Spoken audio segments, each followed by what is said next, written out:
As you will notice, because I have now edited and updated that checklist, the system now reports that that conflict has been resolved. This is what are going to be part of your responsibilities as a data clerk in managing the checklists that come into the system.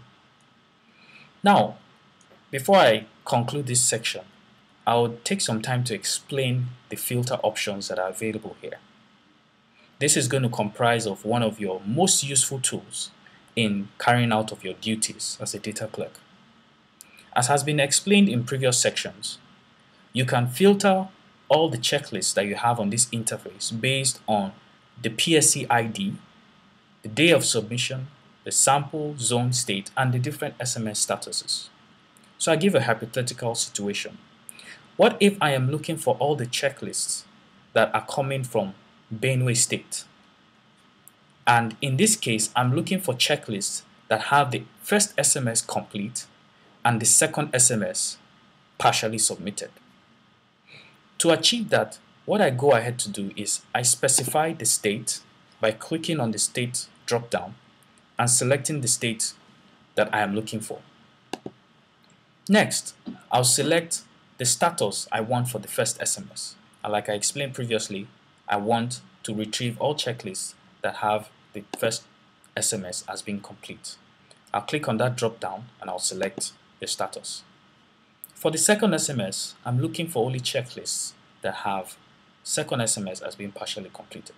So I'll click on that drop-down and then I'll select the relevant status. Now that I have completely selected all the options that I'm looking for, I'll go ahead to click on the filter button. This will now retrieve only checklists in the system that matches this particular criteria. In this case, it has only displayed one checklist which matches this criteria. That is, it is from Benue State, the first SMS is complete, and the second SMS is partial. Now, I did not specify any options for the third, fourth, and fifth. As you can see here, it is retrieving all statuses that are for the third SMS, for the fourth SMS, and for the fifth SMS. This is what you're going to be doing as an election day data clerk. Hello, my name is Dipo Elegbede. I'm a programmer and web developer with Simba Objects. I'll be taking you through the E-Day incidents part of the application. Right now we have the dashboard. For you to move to the incident part of the application, you go from the dashboard, you move to the election day icon. You get a drop down which shows you the checklist and the incidents. Move to the incident and click. Voila. Welcome to the incident part of it. Election day critical incident. Well, to start with, it is important to know the need for filling an incident report and what are the various incidences that are likely to be encountered. A. Ballot box snatching and stuffing. You know what that means, simple English. People come in there with bottles, knives, everybody get away, and they carry your ballot boxes, or they forcefully stuff materials in it. It's an incident. Late arrival of election materials, an incident. Violence, unmarked vehicles and caravans, intimidation or harassment, vote buying and bribery, partisan polling officials, accreditation of voters after voting has commenced, partisan security personnel, eligible voters not permitted to vote, voting suspended, shortage of election materials, non-existence of polling units, campaigning or campaign materials in or near polling units, stealing of ballot papers, illegal voting, order. When any of these listed events happens, the observer is expected to fill and send in an incident report. Your duty would be any of the following as far as the incident is concerned: edit incident report, delete an incident report, or add an incident report. So let's move on to the how-tos. The first one we'll be looking at is how to edit an incident report. Under this scenario, you must have received an incident report for you to have it to edit. You would have to be in talk with the observer to know which of the reports is conflicting and then effect the change from the system. Just hit the edit button in front of the particular incident and you are good to go. Here's what you do. go to the incident report. For the purpose of this training, I have created an incident so that we could see how it's done. Just hit the edit button, and then it shows you the main form that the person sent in. And let's assume that the observer said he didn't intend to send A. Click on A, and A is out. He was supposed to send B instead, and then you click on B. B is in there. The simple idea is just keep clicking to have it checked, and then again you click to uncheck it to remove a particular incident that's not supposed to be there. When you are done with that, you go down to the end of the form, you'll see a save button just right here. Sorry, this is a mark and it's always running with my fingers. I'm sorry about that. Then you hit the save button, and then we are good. You can see it's now on B. Formerly it was on A. Having done that, that's just one of the things you could do with an incident report. Now, there are times when your observer sends conflicting reports. Oh, something happened. Oh, it didn't happen. There were no results. There were results. And you need to ask the person, the observer, what exactly is the information you're trying to pass across.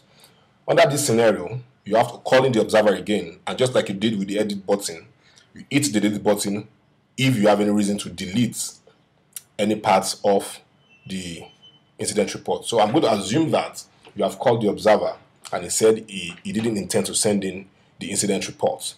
We are going to take this observer as an instance.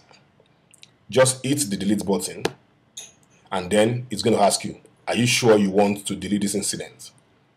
This is important because there are times you could mistakenly hit the delete button. If you are sure you want to delete, you click OK. If you are not sure, you click cancel. So let us assume you are not sure. You click cancel. And then you are back to where we were. But if you are so sure about it, then you hit the delete button, and when it asks you, you can just tell it, oh, I'm very sure. Okay, do delete. As you can see, that is gone. Mind you, you cannot recall what you have deleted, and that's why you have to be sure before you click the OK button. Finally, there are times when you don't get any checklist reports, like my colleagues must have explained to you earlier, from an observer, and you have not gotten an incident report. There are chances that the observer actually was on the field, but has not sent in anything, probably because he or she intended to send in an incident report and has not, or a checklist and she or she has not. So what you're going to do is you call the observer, and if it says, oh, I intend to send in an incident report, then you can ask him, what exactly are or were the incidents? To do that, as simple as we have done before, hit the add incident button and shows you an empty form. You need to know the observer's PSC ID, and that you are not expected to guess, you ask.